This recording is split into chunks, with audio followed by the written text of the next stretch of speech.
GNL Zamba BABOON Force, a legend.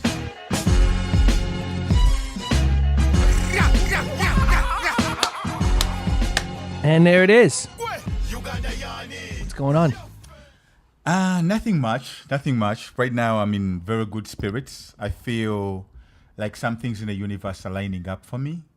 How do you feel? Well, that's nice. That's nice. Yeah.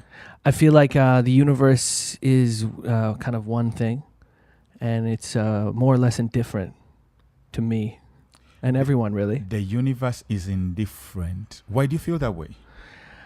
Well, I don't know. I guess so. I grew up in a pretty religious environment, right? Mm-hmm. So people would often, say that God was talking to them or God was telling them things. Yeah. And I think it's a natural thing for us to try to project a supernatural or a cause and effect on things because the universe or the world that we live in is pretty chaotic and has has a lot of explaining to do for itself, and it's pretty terrifying to live in that world. But whereas now the thing is not to say God, the thing is to say the universe. Oh, I do that a lot. And part of me, because I was raised Catholic, and the Catholicism still has a hold on me, and as much as I'm trying to free myself, I keep on having this thought that what if I'm wrong? But in trying to say the universe, and the universe being God and the creative energy that we all experience, I believe I get away by saying the universe instead of saying this blanket statement, which we have all been used to in most colonized states, as God.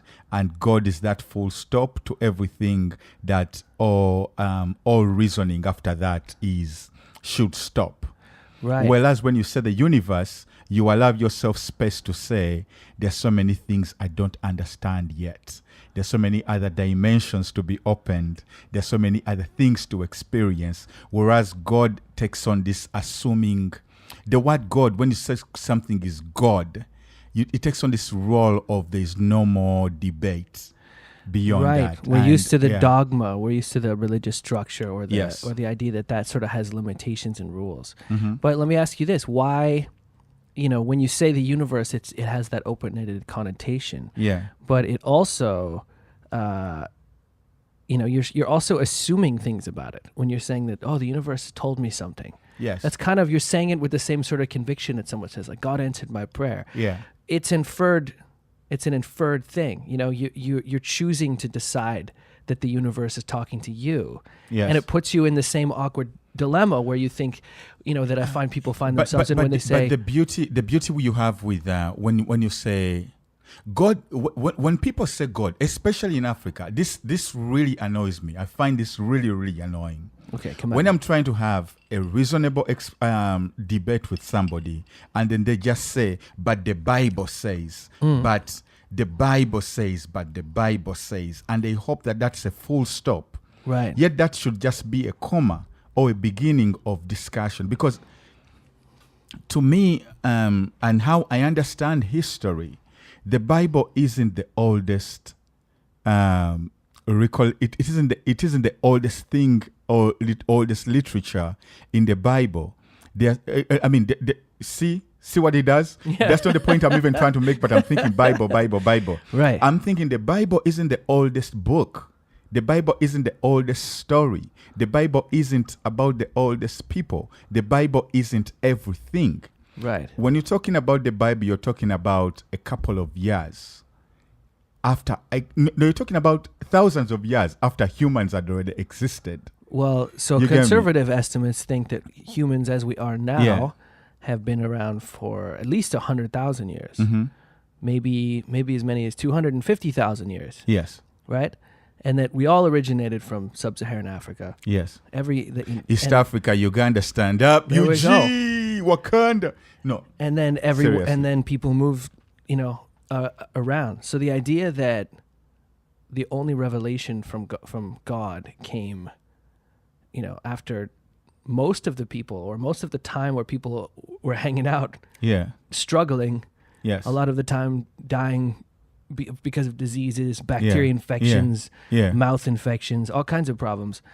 That revelation would only happen in Bronze Age Palestine. That's kind of a big assumption, right? It's kind of a very, very big assumption, and try to think about how old like stone carvings are in Egypt.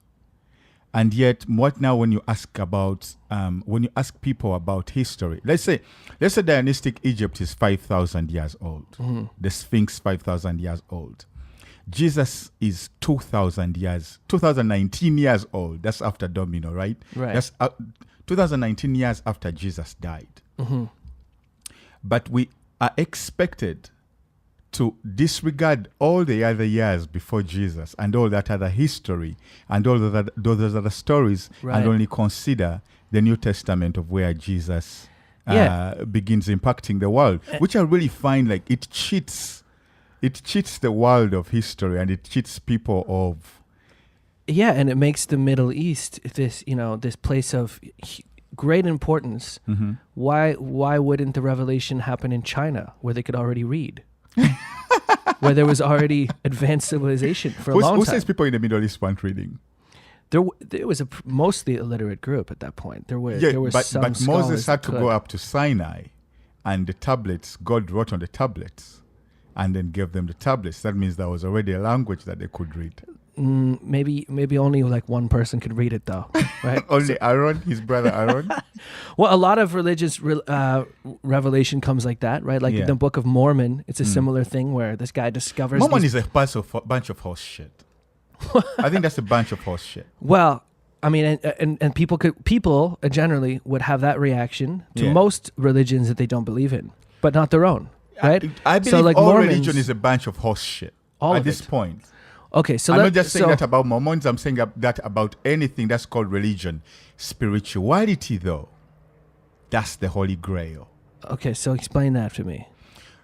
Religion has to do with everything that is political, about how you should worship, about what's needed for you to be right in the eyes of God.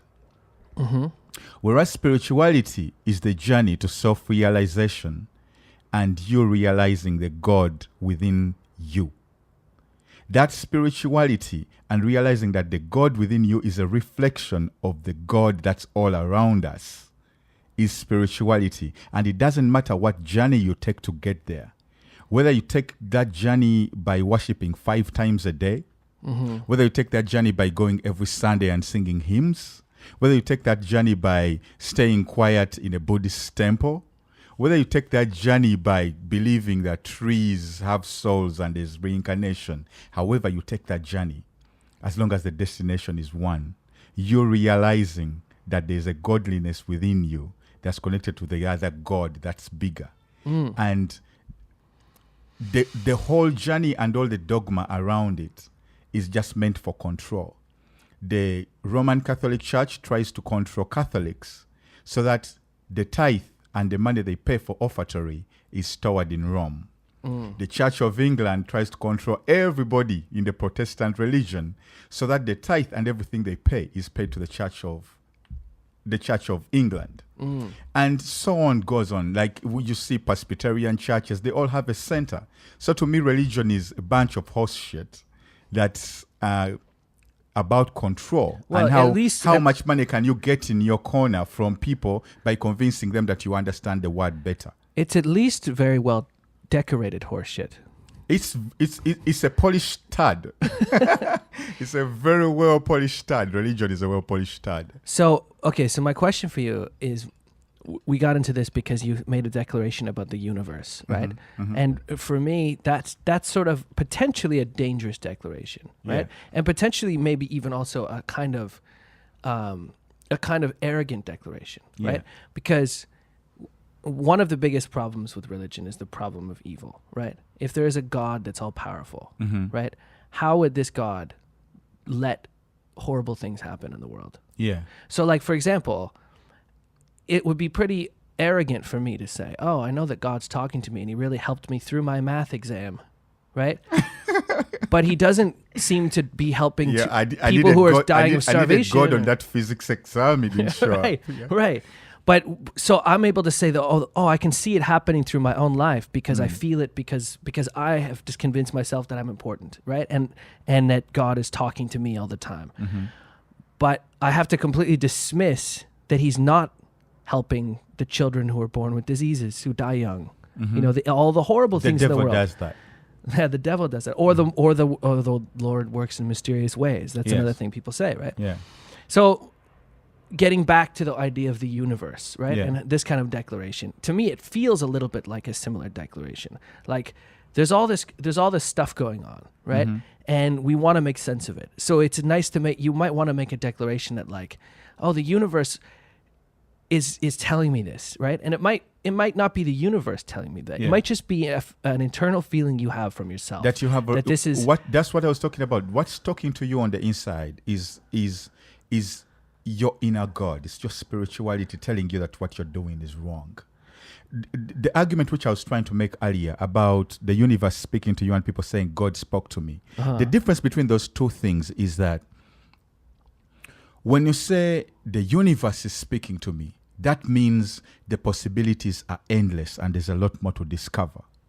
While when you say God is speaking to me, it's a wall written on and the final destination is written in, it's chiseled in a stone. You get me? Like God is speaking to me, that means you're the most righteous, you figured everything out, you're not even going to falter, you figured everything out, you're the most righteous among all of us. right. Which I believe, like even human nature proves that nobody is that perfect. You get me? Nobody is that perfect. The idea of God has been misunderstood for so many generations. And for every society that has assumed to understand God, they have gone on to commit the most evil in the name of God. But for societies that have understood spirituality, they have gone on to love other people as they would love to be loved as themselves. That's the difference. I believe people like Jesus, people like Buddha, people like Muhammad were very spiritual people. But whatever comes after them, whatever is intended for control, is the religion that uses their message to exploit and extract resources from people. Right, like things just naturally get corrupt by people and power structures and organization. Yes, right. Yes. Do you think that those people actually in themselves were the source of morality, or do you think that morality is innate to human nature? I think morality is innate to human nature. Yeah, I agree. And for it being innate, people in Christianity, it's called the Holy Spirit speaking to you. It's your Holy Spirit whispering, "Nah, what you're doing is wrong." Well, but you know it inside you, and sometimes that spirit, that innateness of being good, is impacted on by your society and the experiences that you go through. So in Christianity, the Holy Spirit didn't show up till after Jesus took off, right? He the story is... Did the Holy Spirit show up when the Virgin was getting pregnant? No. The Holy Spirit, Jesus said when he was leaving on the cloud, hang out, I'm going to send the Holy Spirit. And then that happened on the day of Pentecost in the book of Acts. Oh, that's when they have the fire on top of the fire head. on the heads, and they go and they speak other languages, and they tell everybody about it. Yeah.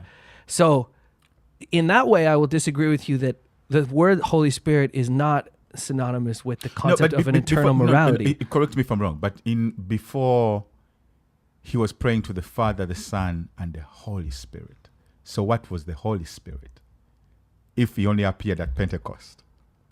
Who was praying to that? Jesus was saying in the name of the Father. Oh, actually, he wasn't even saying that. No. See what I'm talking about? There's a whole bunch of horse shit, misunderstood messages, and they're still trying to confuse the world with this bullshit. I don't know if they're trying to confuse the world, you know? It's obvious they're trying to confuse the world with this bullshit. You mean to tell me that people in my country, right, collect all their money and give it to the Roman Catholic Church, and then somebody in Rome decides how much they're going to lend back to them through a bank, and that's not horse shit. I would be the last person to try to defend the Catholic Church. Yes, and I have another point. Yeah. If churches exist for spirituality, Jesus died poor. The richest men in villages, whenever you go to villages, whenever there's a burial, whenever there's something, are always the priests, the reverend, and the pastor. Mm-hmm. You get it, in that order. Whoever is part of the religion that's most worshipped, or whoever has a church, that tells me something. Somebody's being exploited, because if the church exists to improve the lives of the people that it serves, why don't they wake up one day and say, who are the people, who are the farmers? Okay, this collection plate is going to go back to you. So that in your farms, when you make a lot of money and it's abundant, you bring it back to the church. It never happens. The communities stay poor, and the poor people keep on coming back to church, giving the wealth away that they would have kept in their families and given to their sons or daughters when they pass on. There's not such a thing as inherited wealth. And part of what's to blame is religion and its grip on the culture in poor countries. Yeah, I completely agree with that, actually. Yeah. Well, at least in terms of the way it functions, right? There's also a lot of commandments in the Bible that you could look at, like, for example, Jesus said, blessed are the meek, right? Yes. What is meekness, right? What is that? What does that mean? It's meek, sort of not meek meal, right? It's just the meek. That's meek as in humble. Yeah, meek as in sort of humble and passive and gentle, right? So when you think about it, that's an interesting thing for a leader to say, or for a spiritual person to say. Yes. And you can read all kinds of things into it, but the idea of meekness is going to potentially negatively affect your community by making people more passive, less likely to stand up for themselves. And with this promise of, don't worry, be meek now, and you're going to be in heaven later. All of this suffering, don't worry, that's for a reason. Here's what I've found out. Like, remember the times when Jesus was, I have a theory, and this is going to be a very interesting theory. So Jesus begins making miracles by the time he's 5 years old. He has a virgin birth. We're going to revise that too. He has a virgin birth. He begins performing miracles at the age of 5. Then he goes and preaches, impresses everybody in the temples, and then he goes on hiatus. He disappears at the age of 15. At the age of 15, nobody accounts for where Jesus was. My head tells me so many things. The Bible and the account, I'm going to tell you what the Bible says, and then I'm going to tell you what I think was happening. Okay. At the age of 15 is when most boys hit adulthood, adolescence, right? Right. But instead of telling us and giving us a genuine picture of what was happening, because this boy was a God in human flesh, according to the scriptures, Jesus goes on to Egypt. Egypt was the New York or the LA of that time. I'm serious. You're right. Egypt was the LA or New York of that time. It was the London of the British Empire, if the British Empire was the one ruling. Right. He didn't go to... So he goes to Egypt, which was a very spiritual place. A spiritual place where they have studied whatever pertains spirituality, as far as the knowledge can go, as far as deep as the knowledge can go about spirituality, Egypt was the place. So many people had already traveled there and studied, and free ideas were starting to flow. There were few rebels who were starting to flow with the idea of spirituality and the higher being. The higher beings being the ICCs, the Herus, and all these other stories. Even his own virgin birth. I'm being sarcastic. Even Jesus' own virgin birth is already documented in Egyptian books that precede him. Right. So when Jesus goes to this place, he learns a lot about humility and all these other values. I'm not going to only assume. The Bible says you're only going to Egypt, but I will go even further to advance the theory. Yeah. That he must have traveled to India, he must have traveled to China, adopted a lot of Buddhist policies. Not Buddhist policies, but Buddhist beliefs. Because they all precede Christianity. He must have adopted a lot of Hinduism, which also precedes Christianity. And he must have adopted a lot of African spiritual values that also precede Christianity. So when he comes back home to Jerusalem and he pulls up on a horse, right now it would be a Lamborghini. Imagine Jesus coming back to his village in a Lamborghini. Yeah. And he's like, dudes, I found the truth. I don't even need this donkey. I don't even need these clothes. I don't even need to be preaching in a temple. It's limitless to be spiritual. Just love each other. Just love each other. Do unto others as you like to do, what like to be done to you. So the first spot that Jesus went to was a temple. After he's been welcomed through the gates of Jerusalem, everybody's celebrating, he goes to a temple. And what does he find in a temple? The people who were preaching in the temple were selling clothes, merchandise, liquor in God's temple. And Jesus was the rebel. He actually got a whip and began caning everybody because they were misunderstanding what the message was all about. Yeah, it was a little rude, probably. It was a little rude. It was rude. Yeah. Rebels are meant to be rude. But years after Jesus dies, that message and the books that were canonized to be made part of the New Testament sanitized the time when he's an adolescent. And it's like he disappeared for 15 years, comes back after he's 30. His image is sanitized and he does not even interact with women apart from two chicks, Mary and her friend. And the whole image is sanitized, and the only things that are left are the ones that are beneficial to the Roman Empire, where you pay your tithe, where Jesus talks about paying your tithe. Jesus talks about how you should respect Caesar. Politics enters into this thing. The people who are controlling the temples did not want Jesus there. You get me? And so all these other lessons that would have been beneficial to humanity, because what the lesson he was already preaching was already it was already out there in the world.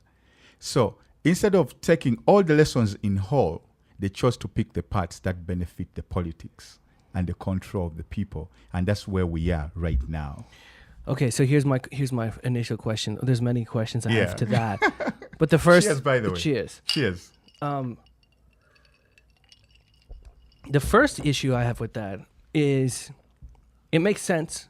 I could definitely see Jesus kind of seems to have come out of nowhere with this sort of new idea of we don't need this cleanliness doctrine anymore. The story of the Good Samaritan and how everybody passed by this guy on the ground. Yeah. What we don't really realize is they didn't.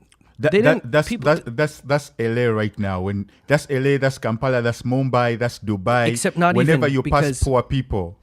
Except back then, the Pharisees and the wealthy Jews that were passing him by were not doing it because they didn't see the suffering. Yeah. They didn't stop mostly because they believed in what they call a cleanliness doctrine. Like they would see that person as unclean. So touching that person would make them unclean. Oh, really? Yeah. So that's the significance is that, Jesus in that story is saying, look, this guy who's not connected to this with no really good reason other than what he felt in his heart, help this person out. That's what's important. Yes. Not this cleanliness stuff. Yes, yes. And it's not just for Jews anymore. It's for everybody. Right? Yes. That was the stuff that got, that got the Jewish community pretty upset. And because he was essentially calling out this sort of hierarchy that was in place, right? Because there was already a lot of politics in the Jewish religion at that point. Yes. And he was very much completely Jewish. Yes. I was going to say the issue, as far as we know, of course, the issue I was going to say is it seems that he was pretty poor. It seems that he was a carpenter, right? Or his dad was a carpenter. I don't think carpenters were bowling during those days. So that raises the question, how would a carpenter at 15 leave and go to India for a while and come back?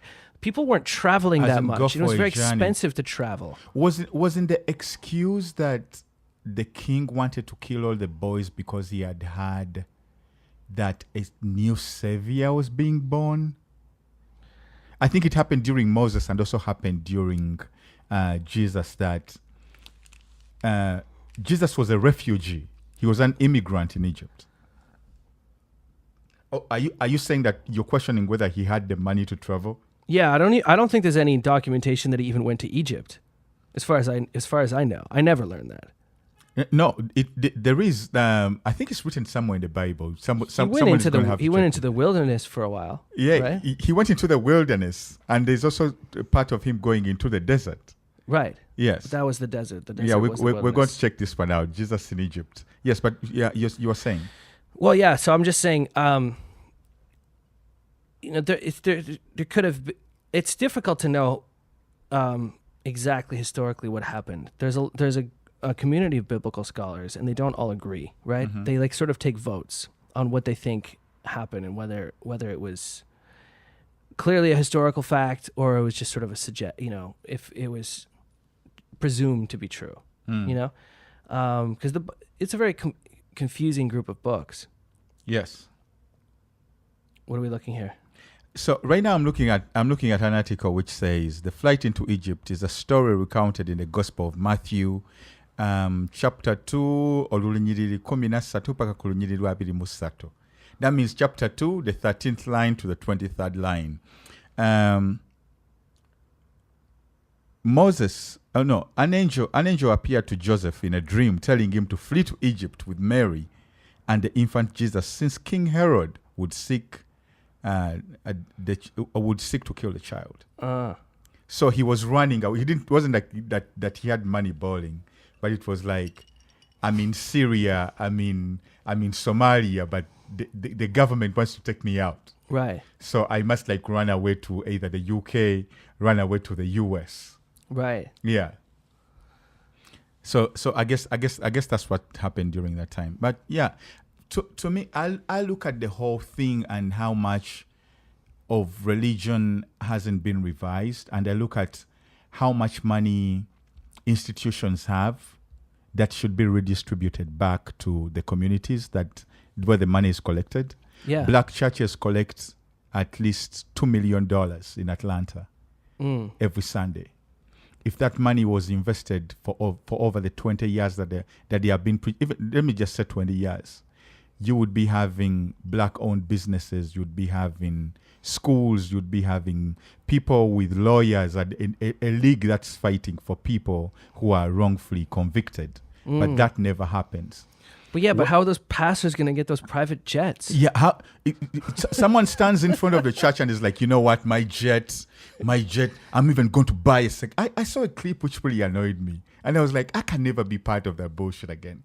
Like, he stood in front of the church and they said, oh, the jet that I've been using. Yo, Jesus was on a donkey. You're complaining that your jet was old. Jesus was on a donkey.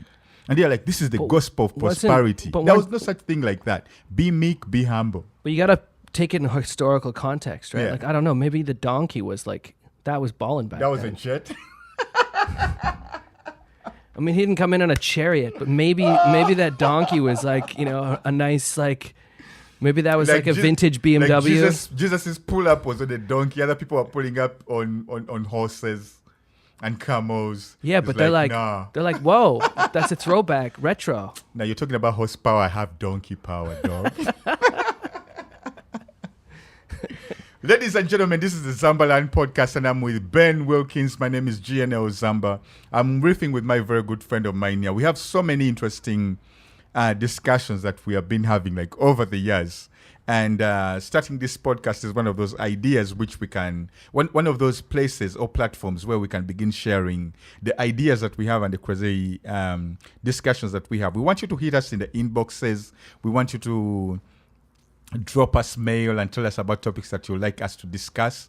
But right now we're exploring religion and the grip that it has had on communities or the human psyche and our societies, and how much evil has been committed in the name of religion all over the world, whether it's terrorism, whether it's the Catholics banning people during the Spanish Inquisition, banning scientists, and banning anyone who did not conform to their order as a heretic, as somebody that's blasphemous, questioning a thought was considered blasphemy. We are considering all those things and being.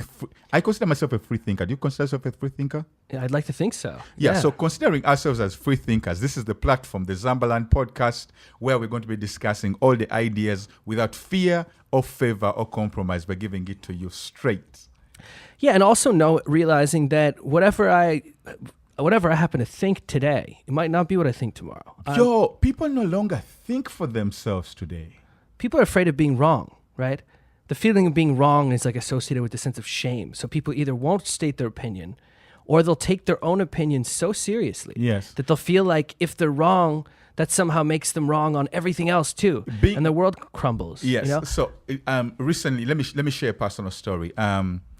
South by Southwest still appears in my story because one of the people who were with on our team during South by Southwest, we were continuing to have a conversation, and she was telling me, I don't like that quote that you posted about Alexandria Ocasio-Cortez.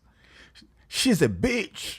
I'm like, why? How could she be a bitch? She's advocating for everybody. She's like, she's a false this and that and that. And there was a couple of names going on, but we're having a friendly debate in my mind, I thought. So as we're having this debate. Where was this? Was this online? No. This is like text message. We're just having text messages. Text message. Text messages, yeah. And she's like, my dad has been in politics for a very long time, and I'm telling you that her intentions are not good. So I'm like, okay, I'm a person who has been following U.S. politics for some time. Please tell me where she's wrong. Is she wrong about women having equal pay? And she's like, no, I'm not even talking about that. I'm like, is the Green New Deal such a bad deal? Do you hate clean air?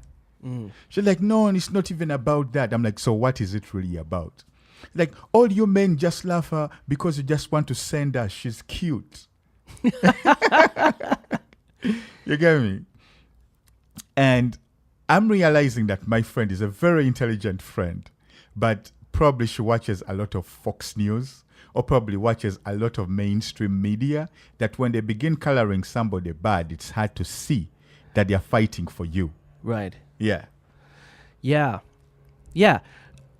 I think it's important to realize, to not take yourself and your opinions too seriously. Mm-hmm. Like, everyone should be free to move around. My beliefs on so many things have changed over the years and are constantly changing now. And that's why conversations like this are interesting to me. What changed? Well, so I did grow up quite religious, and I don't consider myself religious in the slightest anymore.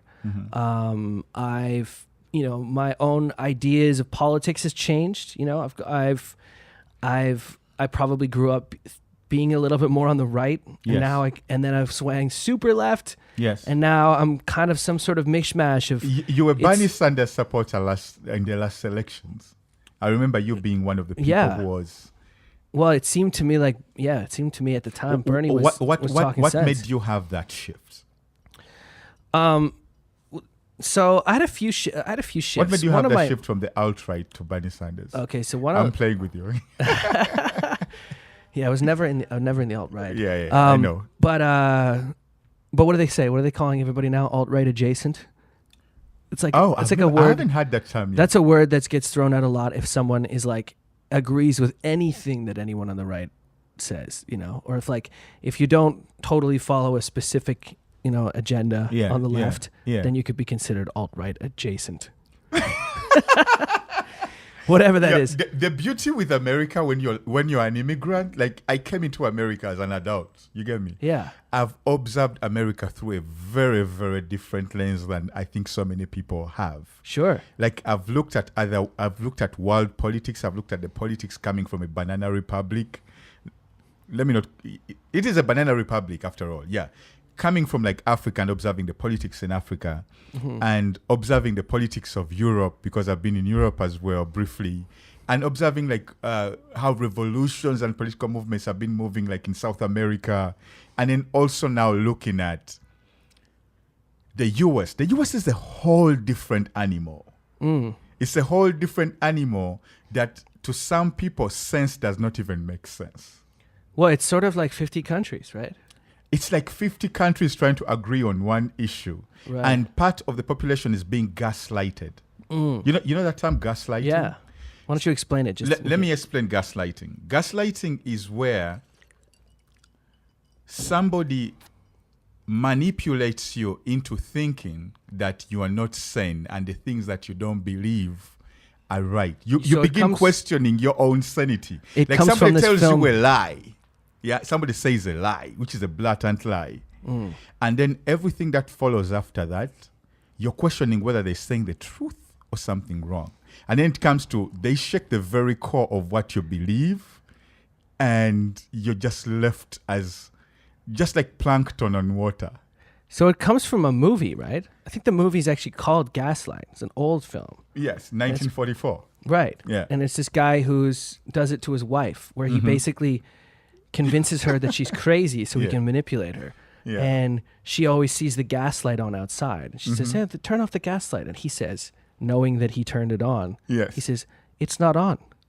And it makes her feel that she's crazy. So it's like a way of delegitimizing somebody's thought, Yes. or somebody's Yes. objection, Yes. by saying Yes. that if you think this, you're crazy because you're not connected to reality. Yes. And they begin convincing other people that you're crazy. So for my friend, I believe like there are networks in the US. Not I believe, I see networks in the US that have gaslit people for the longest time, that nowadays they just dance to the snap of the finger.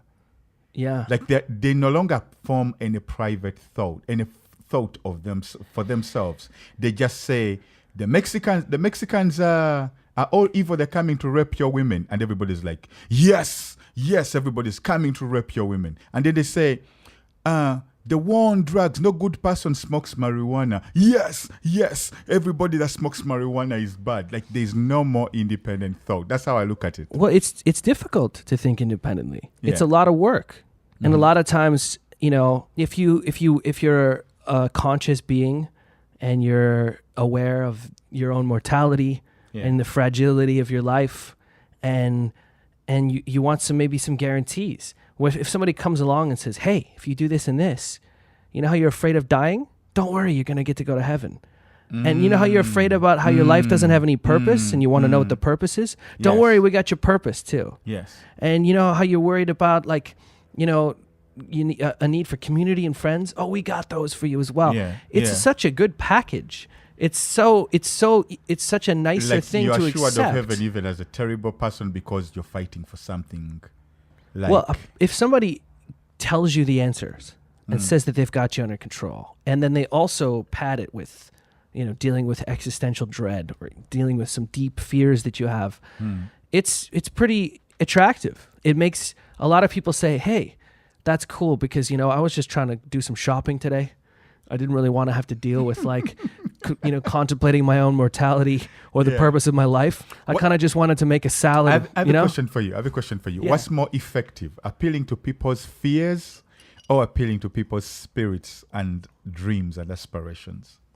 What's more effective? What's more effective? That's a good question. I don't know, but I would say what first popped in my mind is the fact that it seems that the algorithms on social media Yeah. are playing to people's outrage. If you can make people angry, then they Yes. engage more. Then they want to have the conversation. Then they'll write comments. So one of the reasons, this is what's been proposed recently, is one of the reasons it seems that the world is divided so much right now, Yeah. right? That the country is so divided. There's there's a group of people that think the earth is flat. And then there's a group of people that think, that Republican, Isn't the earth flat? I'm pretty sure it's not, but there's a lot of people that think that, right? And there's a lot of people that get into these communities of outrage. Yeah. And Before we go forward, I do not think that the earth is flat. I'm one of those people who follows Galileo, Copernicus. I'm from that school. I know the earth is round. right, Please. right. And you also have some faith in the scientific community to independently across many different nations have experts of each field look at the data, scrutinize the data, try to disprove the theories and what the data shows, look for holes in it for a long time before the data is accepted as, oh, this theory or this hypothesis is true. The scientific method is amazing for that, right? It's not corrupted by one institution. They're spread out all over the place. The climate scientists exist in many different nations. On climate, I would agree, but in so many other instances, I believe that sometimes the institutions, like when you look at most of the people that control the wealth in like America, are very few. Oh, here we go. We got tinfoil hats here. Yeah. It's theories. This is my theory. Okay. So I'm like, if all these other institutions control the technology and they are patrons of the research for most scientists, don't they also have the control on what gets released to the public? No. You don't think so? Okay, so private enterprise isn't really actively investing in new science. Like there's this idea that there's this classic sort of right-wing idea that our system is amazing because look at the iPhone. Without the iPhone, capitalism brought you the iPhone. Otherwise, you'd still be writing on paper. Are you going to tell me socialism brought the iPhone? No, I'm going to tell you that the military brought the technology that's in the iPhone. And the military did that with publicly funded tax dollars. And none of the intellectual property that went into creating all of the technology that is used in the free market from the iPhone goes back to the American people that funded that. Explain. So you're saying that in terms of communication, the communication was and the research was funded by public dollars. It's really difficult to try. It's not a good business model in the capitalistic system to try to put a bunch of money into research and development. It's very expensive, right? Mm-hmm. So you need to have a really good reason to believe your investment's going to pay off. Used to be that they do it in medicine. They do, but a huge actually. I know a guy who used to do that for a living. And his job was to read all the new scientific articles suggesting the new drugs that were coming out and what they, he had to decide what looks like good science and has potential to pay off and be an effective drug versus what looks like bullshit science. Like snake oil. Yeah. So that's a pretty big deal. So yeah, the pharmaceutical industry will sometimes do that, but yeah, they're putting a different lens on it, right? They're looking for profit at the end. They're not going to just necessarily create a cure for malaria because, where malaria affects the most people, there is not necessarily the biggest market, right? Yeah. But let me go back to the iPhone, okay? Because laptop computers, iPhones, these are things that are thrown out as like, see, this is the great thing that capitalism brings us. This is what the free market is. And like, you can't deny that. And what I would say is the free market is really good at streamlining the production of that. The competition is really good at making that cheaply, often at the expense of workers in other countries, right?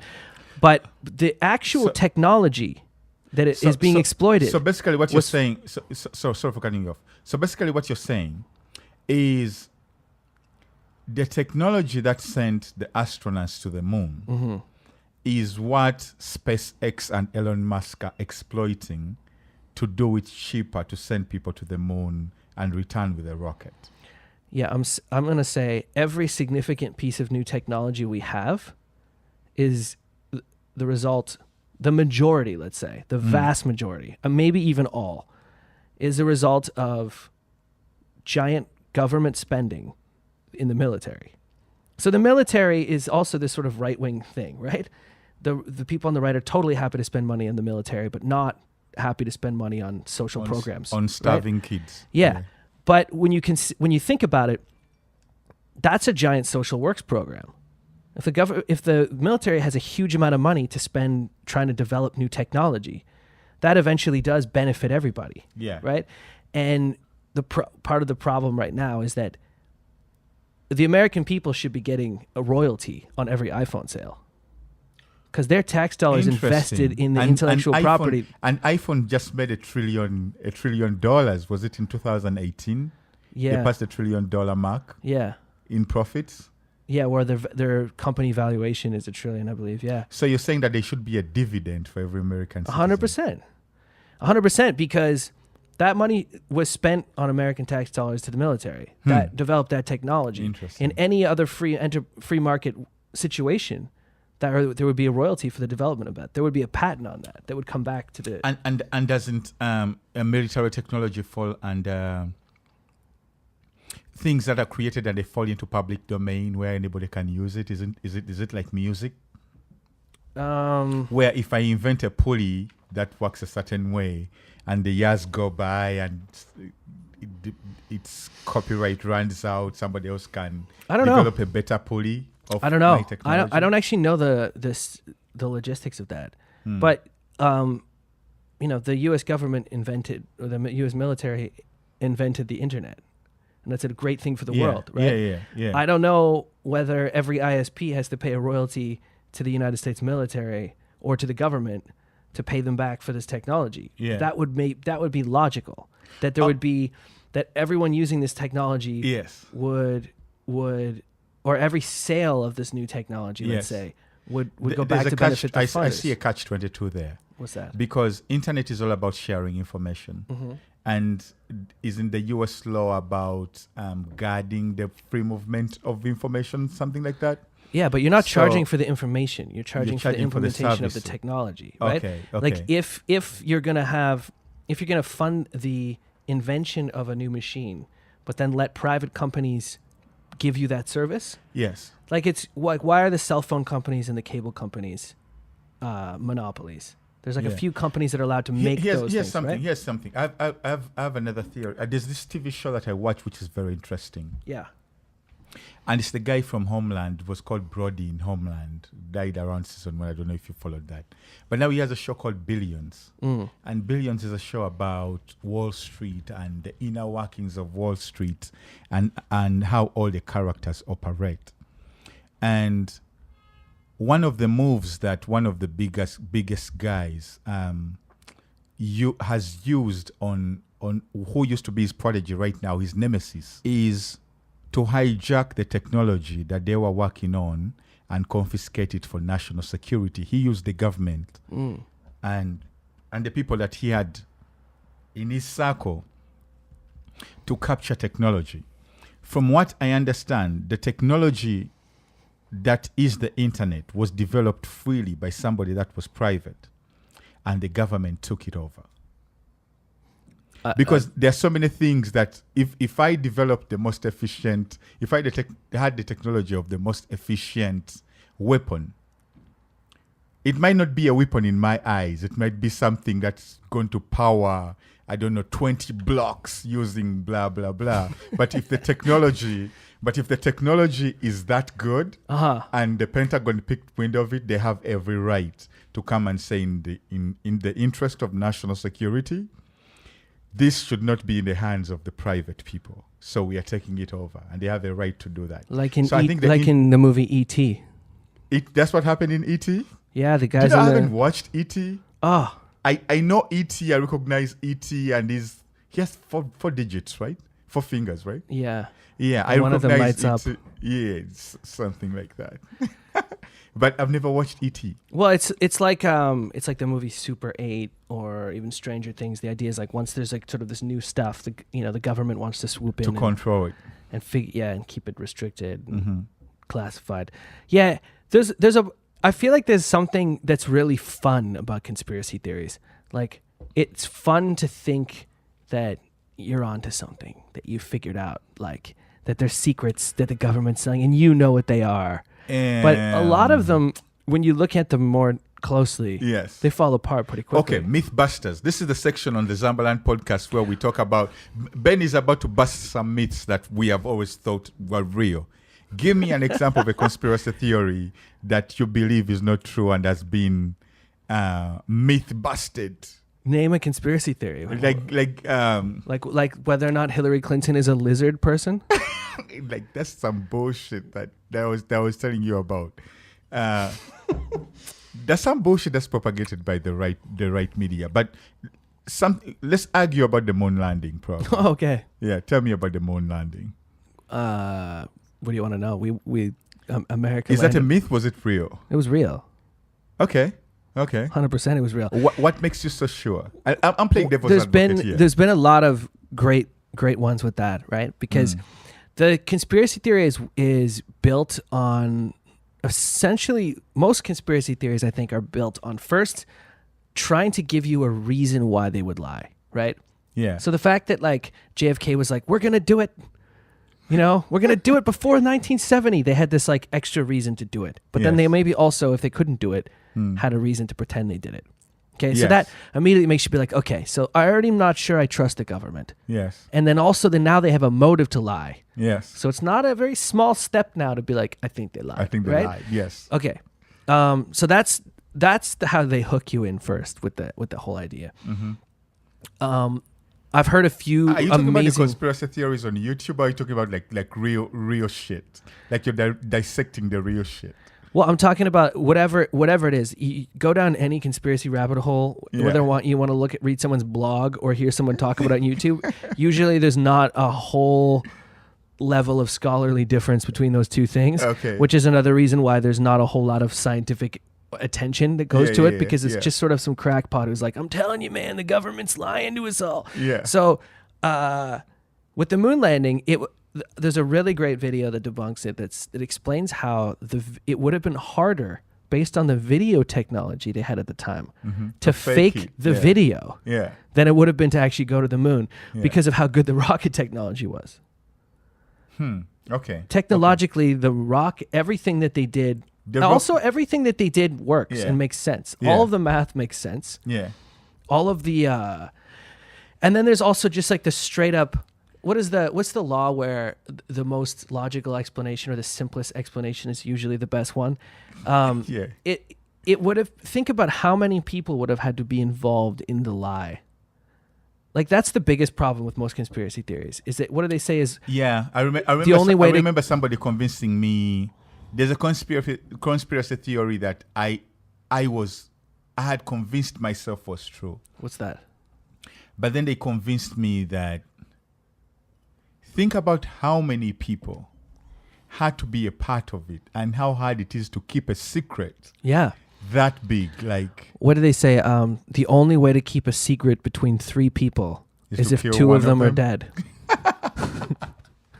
yeah. And we know that from the last Game of Thrones episode, right? Yeah. But Nobody here's the can keep thing. a secret. Here's the thing.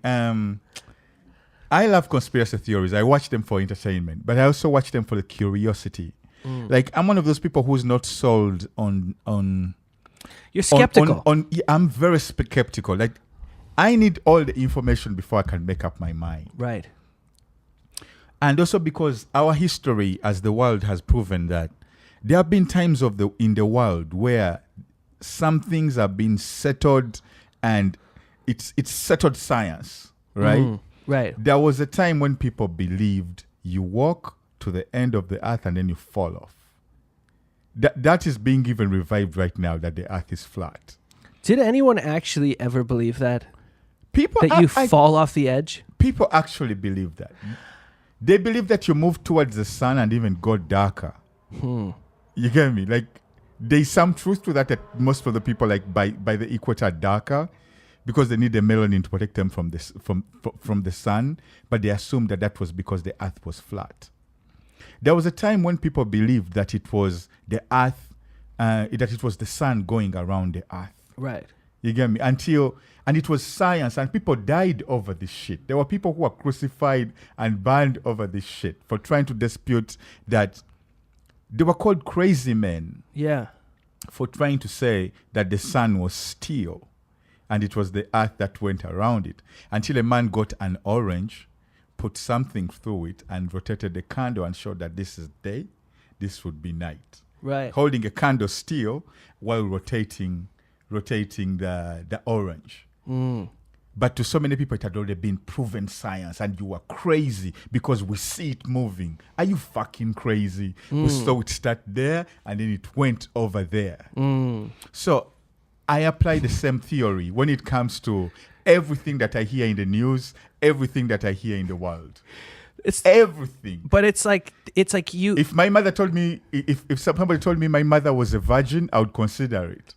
So I totally get the skepticism because I think it's healthy to have a certain degree of skepticism. Okay, it's another whole thing to think that your own ability to reason is superior to the scientific community at large. Okay, so like one of the flat Earth arguments that I hear a lot is like, doesn't feel like the Earth is turning to me. That's pretty stupid. See, Right. I'm not part of that stupidity. But that's they're telling us that we're going through space thousands of miles a second. Doesn't feel like that. Feels like the ground is right here. That's pretty stupid. Was it the last podcast when I was telling you about the elephant and the ant? The elephant and the ant? Yes. No. That both of them experience time in different ways according to the. Oh, interesting. Like if we were, imagine an elephant standing on a ball, on a very small ball, like a pebble, and you twisted that pebble, the elephant would fall off. But if you're so small that your size is, how do I put it? You see the size of a basketball. Yeah. Now, you see the dot, like those dots, like the grooves on a basketball? Okay. And try to picture that ball 1,000 times bigger, but your size does not change. Right. You will not even notice that the ball is moving if you're so small. But if you're big, right, you'd notice that, oh my God, I'm falling off. So there's a very easy way of debunking that. It's interesting, the idea of the difference of the perception of time. Yes. Right? So I have a dog. You've met my dog. Yes. Your dog keeps time. Yeah, but but they say that like a dog's perception of time is a lot faster than ours. Why? Explain. Well, we don't really know anything about brains, right? Like, brains. Yeah, so you know, a lot of Democratic presidents want to have like one scientific achievement that they can say like, that's what I did. So like Bill Clinton had like the human genome. They like funded that, and they like actually learned how to break down DNA and code it. Oh yeah. They coded it and then wrote down the whole. Yeah. So you know what Obama's project was? Not really. He wanted to map the human brain. Wow. Yeah. So the did he achieve that? So the scientific community was like, awesome. We definitely need to try to do this, okay? But before we get to the human brain, let's try to map the brain of a fruit fly. Wow. Because we haven't done that yet. We don't know. Like you look at a fly, right? Fly is like buzzing around the house. Yes. And you have in your mind this idea that like, oh, there's probably some sort of primitive computer program in there, right? It's like see light, go towards it. Yes. Smell this or sense this thing, it might be food, go check it, stop, see movement, suddenly fly away. That it's got this kind of like almost, binary primitive computer programming that like lets it do its thing. But in truth, we have no idea how it works, how its brains actually compute. We can't create the software for an ant. What if ants are much more intelligent than we are? Well, ants are really crazy because ants are kind of like the whole colony as an organization, right? Yeah. Like ants will change, individual ants will have sensors sensing the pheromones of how many workers they pass versus how many like garters they pass versus how many soldiers they pass. Yes. And if they take too many intervals where they don't meet one kind, they'll switch jobs and become the other kind. Wow. Yeah. They've got like, it's like the whole colony acts as like one organism kind of. That's where we need to be moving to. Like right now, let me advance another theory right now. You know how I believe ants and other social insects might be more intelligent than humans right now. Okay. Because humans see that individuality is killing us, but they would much rather advance that idea than trying to work together to achieve a common goal.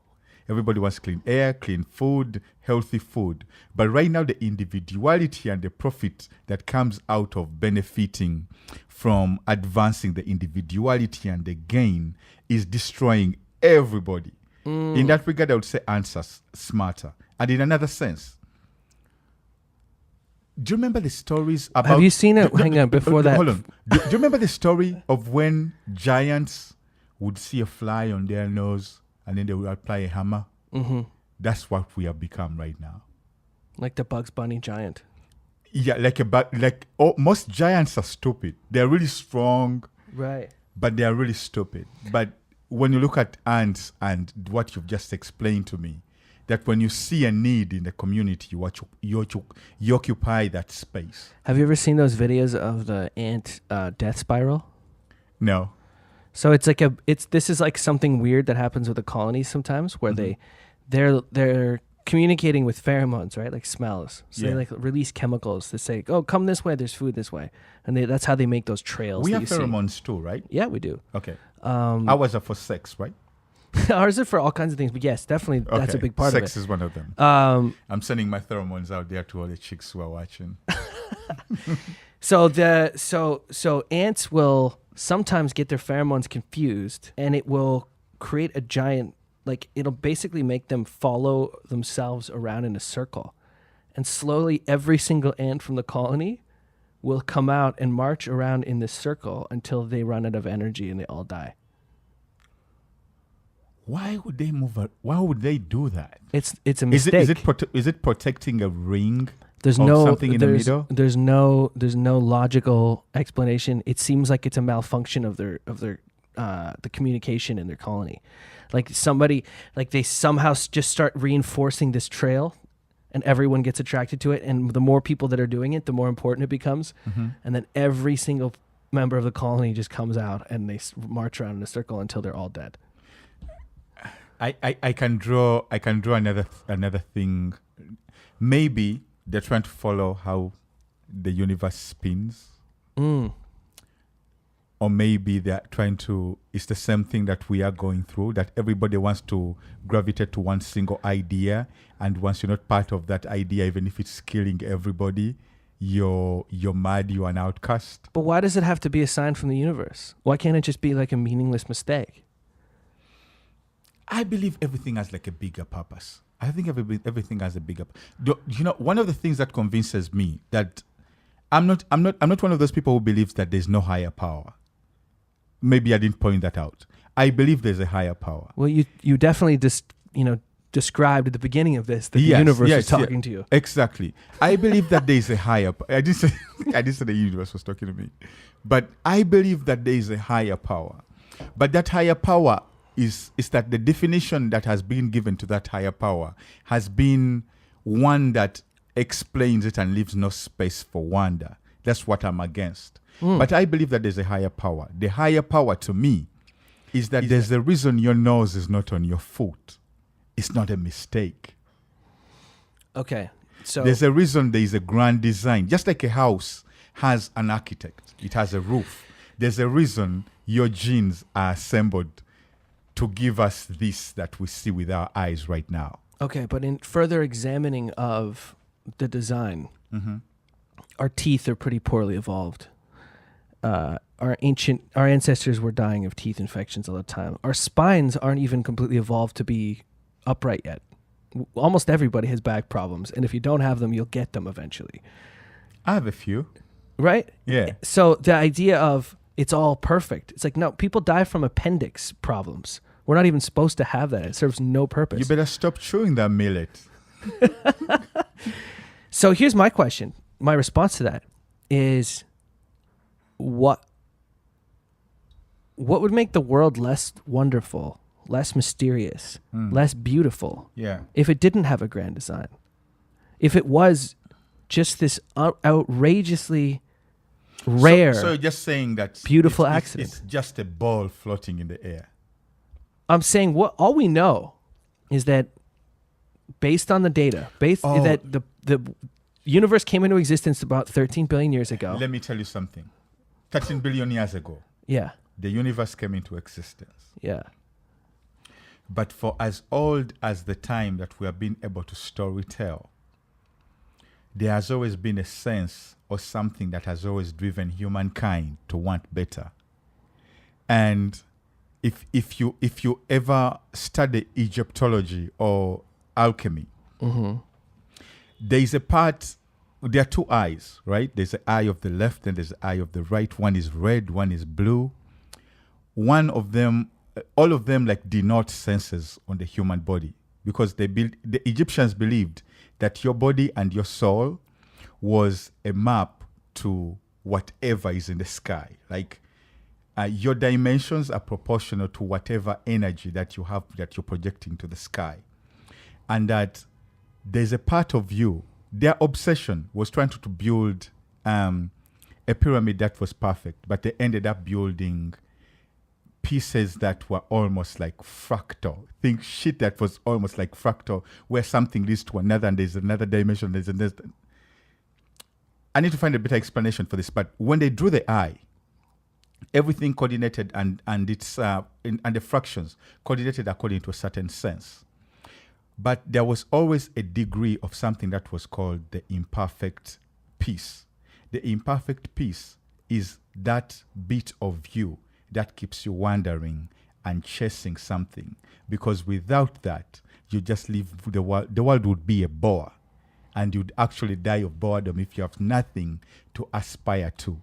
I think you're talking about two different things. Yeah. So yes, I agree that the sense of wonder and our kind of natural inclination to be dissatisfied with our current situation is driving us to invent things, to do things. You know, it's the will to live. It's ingrained in us in a deep way. It's not even just the will to live. That's very different. This is beyond survival. This is beyond the will to live. Can I finish, please? Yes. That's very different than an explanation for how we all got here. If there's anything if we look at history and we look at every culture and we look at all the stories that they have of creation or of different gods and different myths, there's one thing that we can agree on, which is that people would much rather have a completely unverifiable, sometimes downright silly explanation to no explanation at all. They'd rather even believe an explanation that they know might be false or probably even is false than to have no explanation. So you're saying man created God and God did not create man? I think that if you look at the variety of the way religions have manifested around the world, man is not created in God's image. It's exactly the opposite, as Christians would say. Man is creating God in his image. God is created in man's image. And when you look at the different cultures around the world, the way that, say, the Catholic Church, which is Roman, has sort of the Italian matriarchal value system. They had to create Mary as a deity to go in line with the culture, where the mother figure is very strong. Yes. If you look at the American breed of Christianity, it's very individualistic. It's about your own special individual connection to God. To God. So it's a reflection of us in our culture and where we are. Yeah. Yeah. Oh, and I don't think you could be right, because looking at back in the Old Torah, where the Old Testament comes from, you see that the male is much more valued than even the female parties in that. Right. So then you have, because it's a culture God thing being as well. a father. God being a father. Yeah. Yeah. So I don't think these things necessarily actually make it true. And I think it's actually a part of human weakness that we would rather have a bad explanation than no explanation at all. Yeah, but I think that they agree that what you're saying and what I was saying about having that part that always yearns for something, we always yearn to be complete. That's our driving force. We yearn to have a woman, to have a family, to have like all these things, in order to feel that void which almost feels incomplete. And when we don't have that explanation, I think that's where people invented the idea of God. I believe there is a God. The reason why I believe he's a God is because, to me, I don't think there is an accidental design. I refuse to believe Darwin's theory. I don't think there's something like an accidental design that's this complex. Wait, you don't believe the theory of evolution is a thing? I believe the theory of evolution is a thing, but there are so many missing pieces. Just like there are missing pieces to religion, I believe there's so many missing pieces to Darwin's theory. To try to compare the two, to say that religion's an incomplete explanation, just like the theory of evolution, I would say no. One of them is an honest explanation based on what we see material, because it doesn't require faith. The theory of evolution is, this is what we see happening in nature. Natural selection happens. Species change and adapt over time. We look at the fossil record. We look at that there was all these dinosaurs here, that they were completely wiped out, that there was some mammal that existed. But do you have a theory or do you have fact that wiped the dinosaurs out? Oh, this is complete fact. It's What wiped the dinosaurs out? a giant asteroid that hit around Mexico. That's I didn't know that. Oh yeah, that's about 64 million years ago. It's pretty concrete. If you look all over the world, you can tell how old things are by how layered they are. Right? Yeah, I know. And there's I one know that area fact, yeah. where it's been so conclusive. There's like this area of really intense ash, and sometimes there's even salt water and fish. So why is it an asteroid and not an explanation of it could have been a volcano, a huge ass volcano Because they found the that crater. exploded? Because they found the crater, and because it's the fossil record.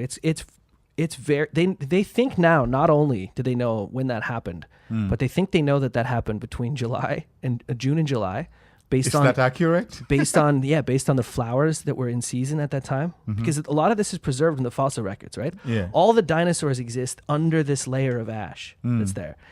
So they think it happened between June and July. They don't know which year, but it is around 64 million years ago. Yes. And essentially no dinosaurs survived after that. Okay, I was seeing something. Actually, I was listening to a podcast that was talking about. The whole crater explanation. The whole asteroid hit the Earth and the dinosaurs died. There might be other explanations to consider. One of them being a solar burp. Oh, like a solar flare? Yeah, like a solar flare. Okay. A solar flare that could have heated the Earth up so much that it scorched everything on Earth. There's The other definitely been explanation many could have times been that's a happened. Yeah. volcano. Right?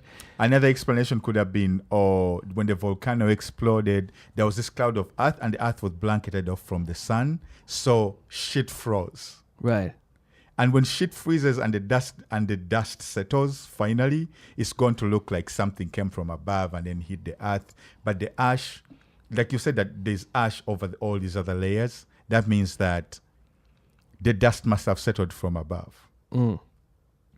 And there's that explanation that if there was a volcano that exploded, the dust settled and covered up all these bones. So it's might not necessarily be an asteroid, because for all the years that we have been on Earth, there hasn't been an asteroid that big that has hit us, because we are protected by our layer that burns them before they hit the Earth. Am I mistaken? You're mistaken.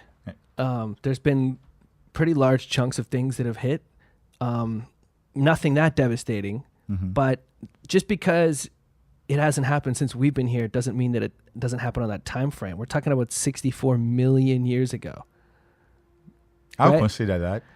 So it doesn't happen a lot, but we know essentially where it came from.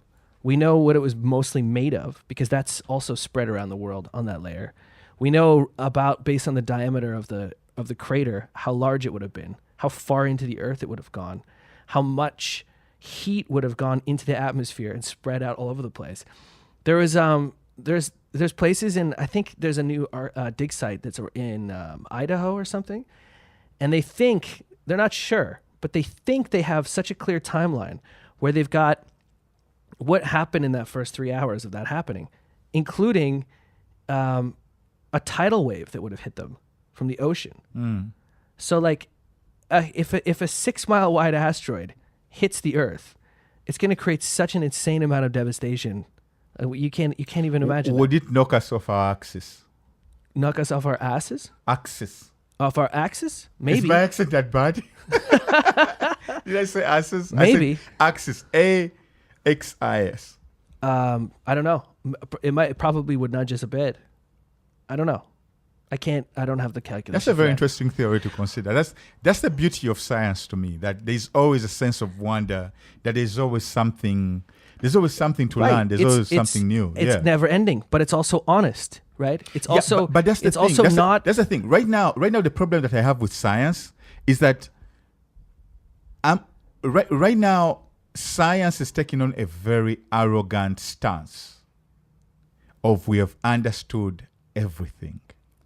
You think so? Yes. I definitely don't think right that's the now case. people believe that the Darwinist theory is the only way to look at science. Because you've put on so many years and you've invested all this emotion, and you're saying that I have this data, that you're not willing to consider any other thing, any other explanation, because Darwin has been taught in school and in colleges for so many years. Are you willing to consider another school of thought? I think every scientist is willing to consider every school of thought if they're presented with scientifically based evidence. Scientifically based, yes. Okay. So there's no scientifically based evidence of anything else. Yes. That's come forward that anyone can take seriously. Do you have any idea how many times the scientists of the past had to fight the established belief before a new explanation was accepted? I'm not saying I have one. Sure. But I must say that if you're trying I to believe say that there are people out there. But do you know how many ideas, even just what was it called, the National Geographic Society? Do you know how long they would take and how many arguments they would have to go through, how many hurdles and hoops they would have to jump through in order for their theory to get a chance to be heard? If you're trying to suggest that the current scientific belief in the theory of evolution, no, that's what I'm saying. The current theory is similar to the way that say that consider that there could be another theory. 100%. Like right now the struggle between science and spirituality and trying to marry the two. But the science has become so arrogant because the science was mistreated by Christianity and evolution of like religions for so long that right now it has taken on a rejectionist theory to anything that could be spiritual or unseen, that they are just settled on their own. Oh, we already know this, so it can only advance in this direction. I'm gonna have to completely disagree. Science plays by a set of rules. You're allowed to play by those set of rules if you play the game based on those set of rules. Come forward with a theory, with evidence to show it. It will be reviewed by your peers. If you show that you even attempt to disprove your own theory, you actually are rewarded for that. That is a set of rules that no religion or spiritual organization or spirituality plays by. So to try to say or equate them or put them on the same footing is kind of foolish. They're different things. No. I'm not saying that that they are the same. I'm just saying that both of them have gaps that need to be filled, but none of them is willing to work to marry any two theories or consider any other explanation, especially from science. Like for example, right now most of the things that are being laughed at in LA from the scientific community is anything to do with right now the theory of mind-body. Mind-body being that the exercise that you do and everything that you do affects upon your mental health and your physical health, and you can be healed through just you going out to exercise, took a very long time to be accepted by people that were scientific, because they were bent on this other notion that all sickness and all mental health could be healed by you being in a straitjacket and contemplating the truths of the earth and having some spoons being fed to you and being shocked by an electric current. Right. You get me? So I'm saying that there are so many other theories, I believe, that are still going through that crucible of established scientific knowledge, that few things are being considered. Okay. And I would, if I could finish with this. Yeah. I don't think anyone who works actively in science would for a second say that we figured everything out or we have all the explanations. Yeah. I think it's the most honest pursuit of truth, materialistic truth in this world that we can understand. And it's the reason that planes fly and that medicine works. Yes. And we have to give it credit for that. Yes. It's not claiming to be able to answer all of your metaphysical questions or give your life intrinsic meaning. That's on you. Okay, that's on you. But let's also consider the fact that from like 1700 to 1800s, early 1900s, there was a science being taught that was largely accepted in Europe and in America, that this comes from evolution and Darwin. Okay. That in evolution you had the man who was the Neanderthal man. Yeah. And then to that you had all the other races that were categorized. And then you had the white man on top. This was taught as fact. I think it was always the Asian man on top, actually. It was the Asian man I on think top? so. No. The Asian man, the Asian man rose after, I think, some time. Okay. But there was a time when it was taught that that was scientific fact.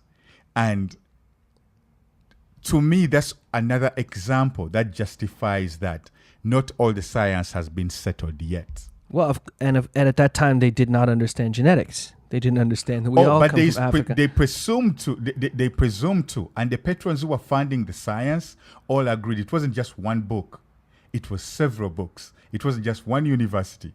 It was several universities. It wasn't just one society, let's say the UK. No, it was in France.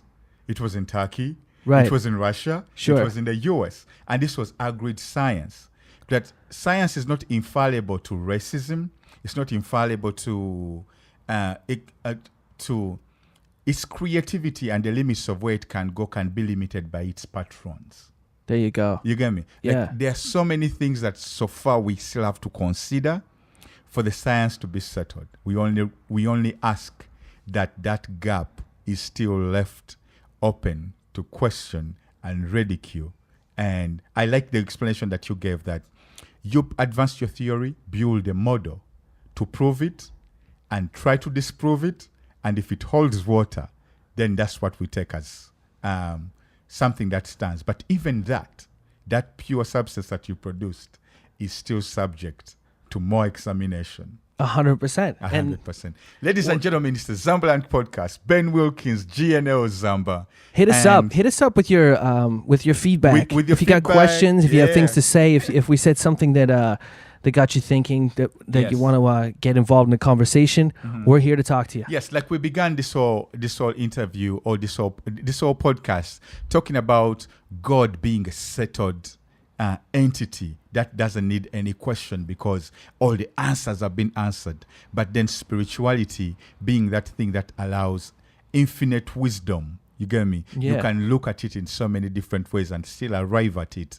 And I think throughout our whole discussion and historical discoveries, we have come to a point where we've discovered that even science, I'm suggesting that even science needs to be treated the same. Right now, science is becoming the new God, where the science... No, Yes, it's not. You can't sign us up with this. yes. No. Because right now, if I began questioning evolution, even in the slightest bit, You will I'm going not to be be met with ridicule. You will not be set out. You will not be put to death. You will not have your head chopped off in the streets. Oh, and you but will not be. I might lose my academic license. Let me give you an example. I might lose my academic license. Let me give you an example. If you tell lies that are not based on any evidence long enough and call yourself a scientist, yes, you'll lose your academic license. There are examples of this where it's already happening. We got to wrap this up. We got to wrap this up.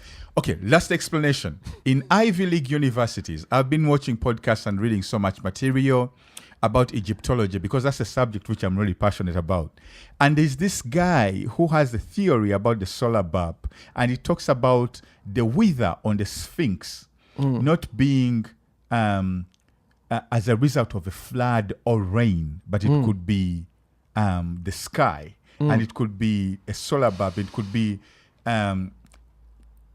It could be another factor coming in from the sky affecting the withering of this stone. Right. But because the settled science is there, and there's so many Egyptologists that have gone to and written books and taught and have PhDs in this thing, they are not even trying to consider his theory. And he has explanations that how do you explain all these other cities that have been built underground? You know, those cities which are like in caves. Yeah. He believes that the world or the civilization, as how we look at it, might even be much, much older. That there might be a destroyed civilization and we are just building on top of that what was destroyed and forgotten. But that is not being considered because the Egyptologists have Are you already talking written about books. Is this Graham Hancock? Is that what you're talking about? I think so. I'm not sure. Yeah. Well, so Are you going to call him a pseudoscientist? well, I don't know. I would say all that stuff's interesting. I think the bottom line of this one Yeah. is don't let anyone tell you how to think. Thank you, bro. Don't let anyone tell you how to think. How and what to not think. even Ben, not even me. None of think us. for yourself independently. And nobody should be telling you who to vote for when it comes to your ballot box.